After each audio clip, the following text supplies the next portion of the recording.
This is an Xbox now, and you gotta deal with it. What is up, y'all? I am Ray, and this is my channel, Xbox Ready, where we get on and we talk about Xbox stuff. The latest news, rumors, games, accessories, pretty much anything I want to talk about as long as it's about Xbox in some way. And in today's video, we're gonna be talking about some shocking comments that Xbox CEO Phil Spencer made about the future of Xbox as a company. We're gonna break down what is being said, I'll give you the too long didn't read version, and then we'll discuss what it means for you as an Xbox fan. So one of the biggest things that's been on everyone's mind over the past couple of years, whether you're an Xbox fan or just a fan of video games in general, is what is going on with this multi-platform thing that Xbox is doing? There have been questions regarding Xbox's exclusivity status, whether or not they're going to go full third party, for a while now. I remember back in the early days of Xbox Ready back in 2021, I'd come on and I would talk about, is there a future where Xbox, they drop the hardware, they drop the console, and they just go full third party publisher?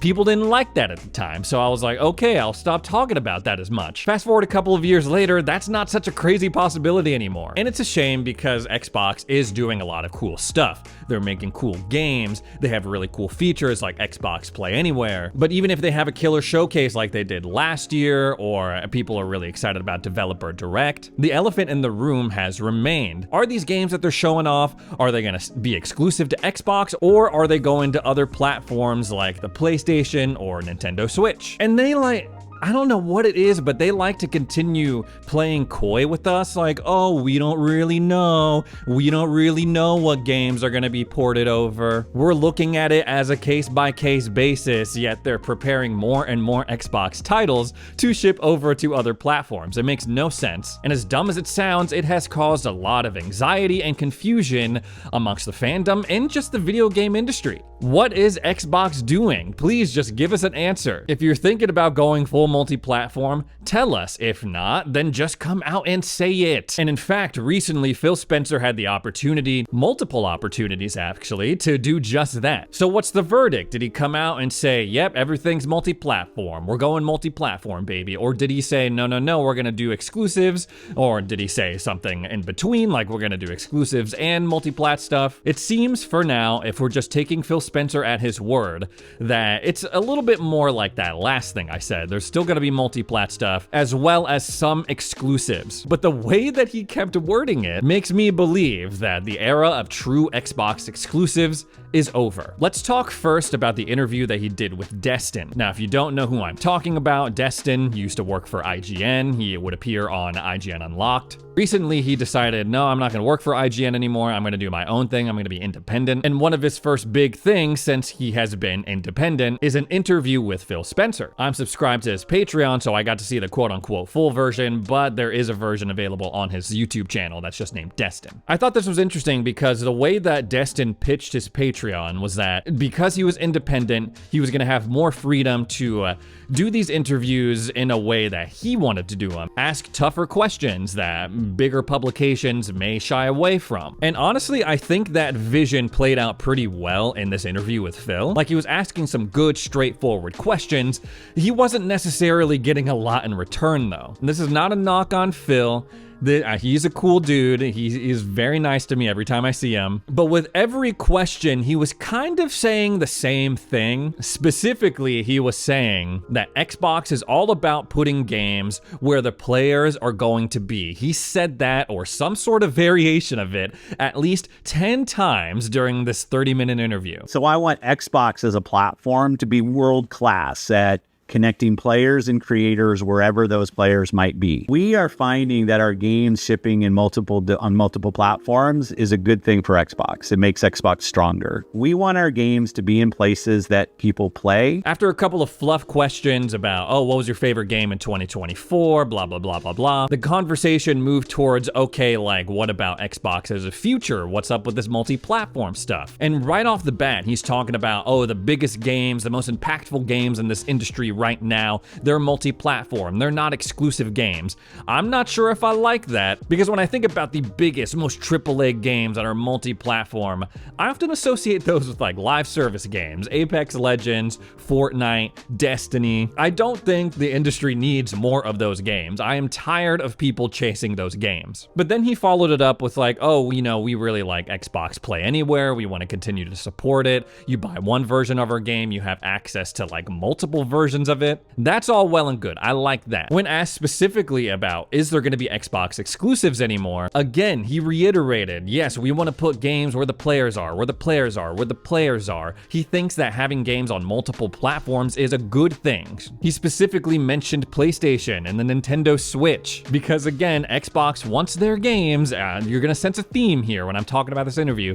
Xbox wants games where the players are, and there's a lot of players on Nintendo and PlayStation consoles. But it's not all games, and this is, again, what frustrates me. Just say it, man. Just say it. Because Destin comes at him, he's like, can you confirm if Starfield is gonna come over? You said no Indiana Jones at first, but then there's a PlayStation 5 port. Oops, what about Starfield? He was like, no, I won't commit to that because like da-da-da-da-da, da-da-da-da-da, da-da-da-da-da. And this is what starts to frustrate me because the criteria for shipping their games to other platforms is, oh, they want games that they want to continue to invest in. They want to revitalize them. They want to ship over games they think deserve to be played by a bigger audience. Can't you say that about every single game that you have? Like, this game is awesome. We want a bunch of people to play this, bunch of people to buy it so we can continue to invest in it. This game, nah, it's okay if just a couple of people play this. It's okay, you can make that exclusive. Later on in the interview, he's even asked, hey, what is the value proposition of buying an Xbox console versus, I don't know, just being in the Xbox ecosystem, playing Xbox games through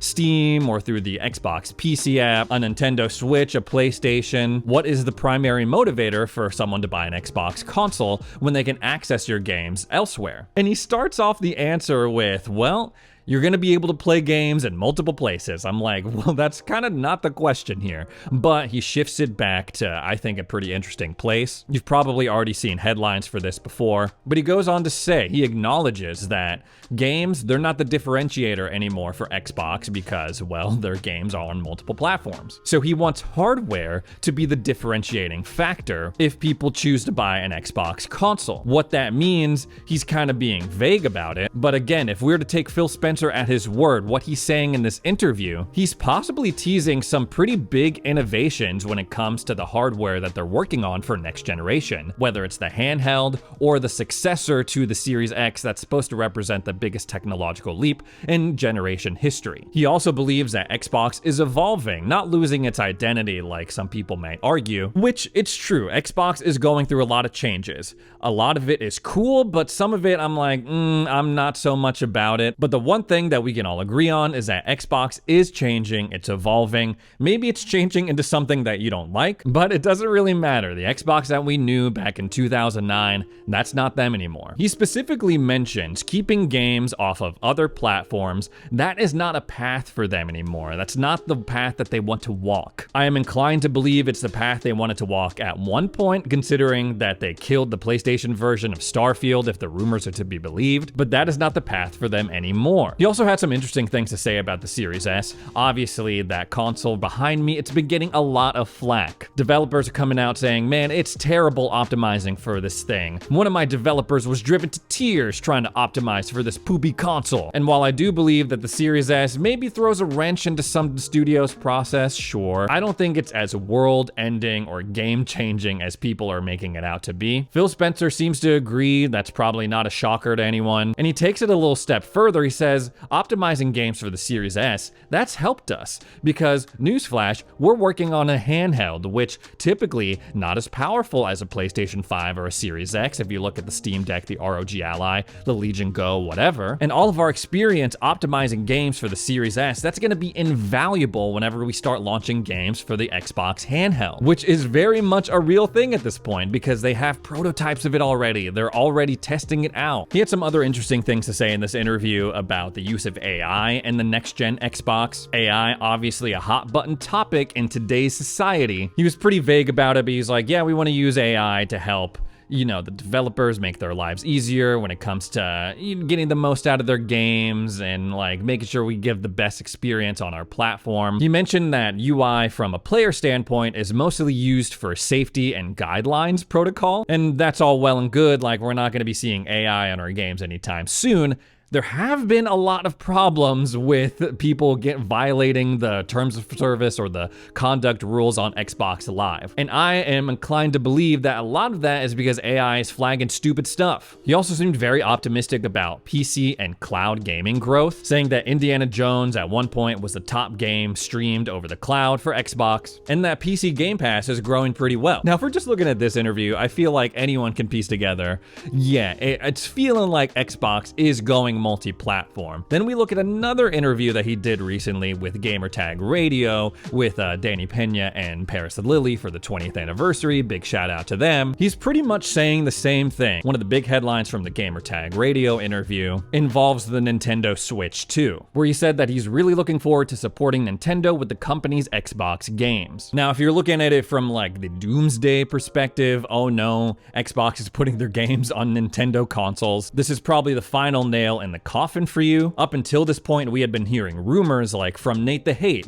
who said something similar to what Phil Spencer is saying here. It's kind of creepy, but now we're hearing it from Xbox leadership themselves. They want to support games on the Switch, not just Minecraft, not just Call of Duty, but we can assume a plethora of other titles that fall under Xbox Game Studios publishing. His interview with Gamertag Radio, his interview with Destin, both of these interviews strongly suggest that we're not going to get so many Xbox exclusives anymore, if any. Is that enough to drive you away?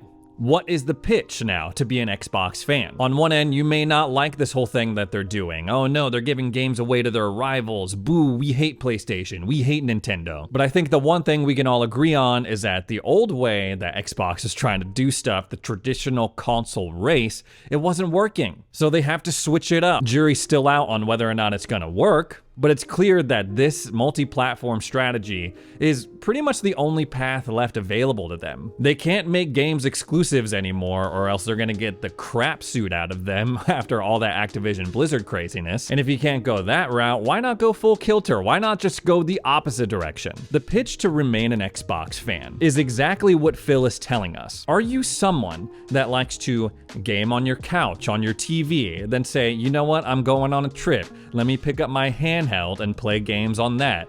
Or, oh, I want to go and play on my PC whilst my TV is in use, whether your wife is watching something, your kids are playing a game. If that's you, if you find yourself using multiple devices, consoles, PCs, handhelds, your phone for cloud gaming, whatever, Xbox is going to be the platform where you can seamlessly transition through all of that. It might sound corny, I don't know, it might sound like I'm coping or something, but when I really look at it, that's something that I'm doing now. I'm finally at the end act of Metaphor RE Fantasio after 80 hours. I like to play it on my TV, but sometimes I like to pick up my ROG Ally and play it on the couch downstairs. I've talked multiple times on this channel before I had my Ally how I would use remote play to stream it to my iPad when I'm out on my little patio downstairs. So for all of the times that I was roasting Xbox and this whole multi-platform thing, multi-screen thing, when I really sat down and thought about it, I'm like, I'm already kind of doing that. I've already kind of bought into this new version of Xbox. And sure, more and more we're seeing other platforms put their games elsewhere, like Nintendo has streaming options,